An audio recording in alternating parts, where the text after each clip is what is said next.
I'm Mint Salad, and I saw Despicable Me. It is directed by Pierre Coffin and also Chris Renaud. I remember seeing this movie for the first time in theaters when I was like, when I was youngin'. I was pretty young. I remember being like, hey, I like the story. I like the characters, especially the orphan, because it was like, hey, that's pretty relatable. But also, it was pretty neat seeing the relationship blossom. But also, I was like, hey, the minions are pretty cringy. But upon rewatch, I have different opinions. So you gotta stay tuned to know what the opinions are. So the movie starts. You get a guy. His name is Gru. His pride is very big. You could say his pride is pretty Gru. It grew a lot of sizes because of his villainy. He's a villain. He does villain stuff. He wants to steal the moon. Ah man, don't we just all love the moon? Yeah, he wants it for himself. What a selfish guy. Why does he want the moon so bad? Well, he's like, hey, I want to be known as a villain. I want to be the bestest villain ever. All villains want to be known as the best villain, but he has a special plan. It's so, he's gonna steal the moon because his arch nemesis stole the Pyramid of Giza and replaced it with an inflatable, which is bad. Competition is very fierce up in this villain world. So he also has a bunch of these minions, which are cute but also annoying, but I also appreciate them. Now that I'm a little bit older than when I first watched this movie, which was when it first came out, I'm like, hey, you know what? The villains, the minions really do help Gru. I guess they're homies. They're like a found family for him. Gru and the minions are now buddies. By buddies, I mean siblings. They're found family. That's what I mean. So yeah, they're homies. They're like, hey, homie guys, you're gonna help me steal the moon. And also, a good way to help steal the moon is I gotta find some chicks. But specifically, it's because his arch nemesis, he's like, hey, I want to get into knowing the insides of my arch nemesis, and this will help me with getting the moon. So, you know what happens? He's like, hey, I saw the girl. I saw these women. By women, I mean their children, and they're orphans, and they're going around Girl Scouting cookies. Well, I don't think it's officially Girl Scouting because that might be a trademark, but Girl Scouts, pretty cool. The cookie selling's pretty rad, and they're able to get into the place. By place, I mean his house. And Gru is like, oh, cool. Wow, I can't believe it. They're in his house now. That's pretty rad. Gru's like, oh, you know what? In order to steal the moon, I need to have it go shrink. It needs to go small.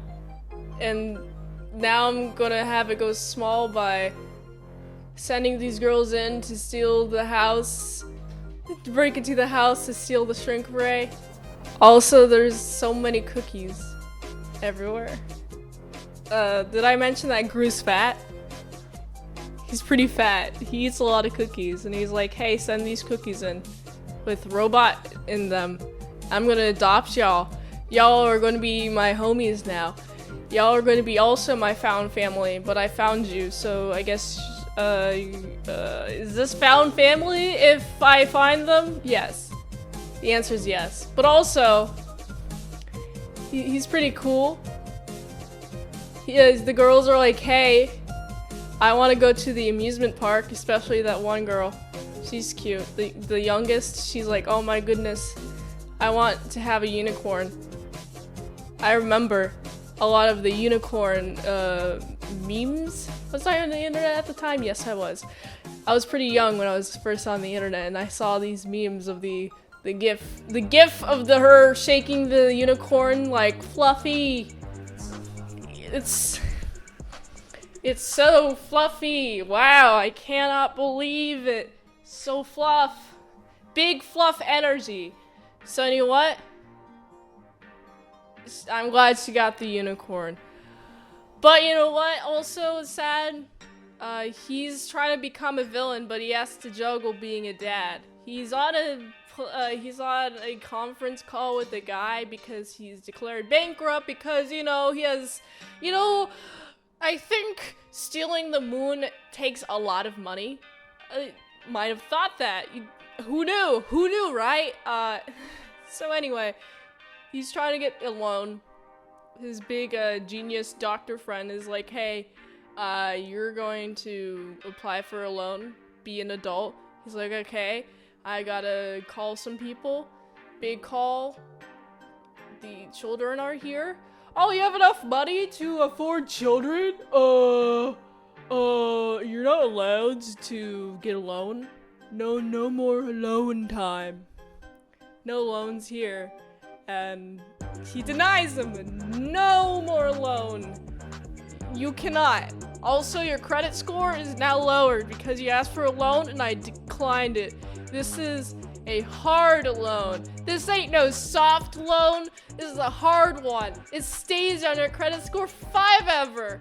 Sucks for you, Gru. Now you have a lower credit score and you can't rent an apartment. Well, I guess you can. But, you know what? It's going to be more expensive. I don't know. Gru also doesn't know this. This is why he decided to do the credit thing. Anyway, his credit score's ruined. Sucks for him. Anyway. So, you know what else is pretty cool? He's like, okay, here's a one chance to really steal the moon. It's gonna be big stealing time. But you know what also? I love these daughters. I've been bonding with them. Even though they've ruined some of my plans, they're still pretty cool, I guess, But, also, he's like, there's the ballerina thing. They're ballerinas, by the way. Did I ever mention that? Yeah, they dance.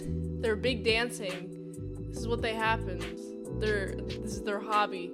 He's like, I want to go to the ballerina dance. But also, this is the time. This is the opportune time to, steal the moon. But you know what happens? They don't go to the ballerina dance because the Victor is like, hey, Victor, I'm Victor. I'm going to steal these girls. And he does that. He steals them. He kidnaps them up, yoinks them. They're in the air. It's pretty scary. The minions are there to help Gru get the girls back. They also go in the air. There's a big air fight. Hey, air battle time. Let's go. Pew pew. There's not really much guns. It's mostly shrink ray. But hey, guess what happens? The shrink ray is it's temporary. Very, very temporary. And the bigger the thing is, the bigger the amount of time that it cannot be big. So you mean small. It's small for a lot less. So, the big moon, it goes big. It's small for a very short period of time. It goes big in possession of Victor. Victor's like, oh no! The moon has its own gravitational force. It's going back into position. It's going back into where it was hard-coded in the atmosphere, or gravitational pull rather, of the Earth. Right where it's supposed to be. And Victor, not having any sort of oxygen suit, or at least it's very diminished, and he just kind of stays there forever. And I'm like, oh, how does he escape? How? Come on, Victor. Victor, you can do this. You can figure it out. I'm actually rooting for Victor now because now he's stuck in space. How does he get out? I'll actually watch that. I'll watch that sequel. Okay, you guys, here he goes. Victor, he's kind of just floating in space. This is kind of like, what's that one space movie? So Victor is like, hey, I'm going to be floating in space, right? It's like that one movie, Gravity. And it's, he's got to figure out how to get back to Earth. And there's a couple of minions up there. Just, you know, minions are in space. There will be a future prequel, eventually, I hope, of minions being in space. And so, you know, the minions will be in space. There'll be some there. And he's going to be meeting them. And the minion's going to help him get back to Earth. And he's going to create a clone. A magic little clone. And he's going to appear in future movies that have not been determined yet. This is their future plan, guys. That's just a theory, though. But also, yeah, that's how the movie ends. He dies. And also, they have a nice, happy little celebration because of it. He's dead. Fun times. Alright, that was the end of the movie. I gotta say, that was a wacky adventure. Some of the jokes I didn't quite appreciate, like the fart gun. I was like, oh no, I don't like that. But also, some of the warmness of the heart was there. I had warm heart. My heart, it was made out of ice, which sometimes it is a lot, all the time. Then it warmed it up, and now I have a warm heart. This movie cured my cold heart syndrome. I have warm heart now, thanks to this movie. Thank you, Despicable Me. You've saved my life. I gotta give this movie a solid 7.4 out of 10. If you like that content and more content, I'm on my patreon.com/ASEPresents for $3 a month daily vlogs. $20 a month, you get to request a movie review. Also, more links are in the link tree down below. Linktree.com/itsmintsalad. Until next time, I'm in salad. Until next time, I'm in salad sauce. I'll see y'all later, my salad croutons and bacon bits. I like that you're on Vector's side, but you only refer to him as Victor. His supervillain name is Victor.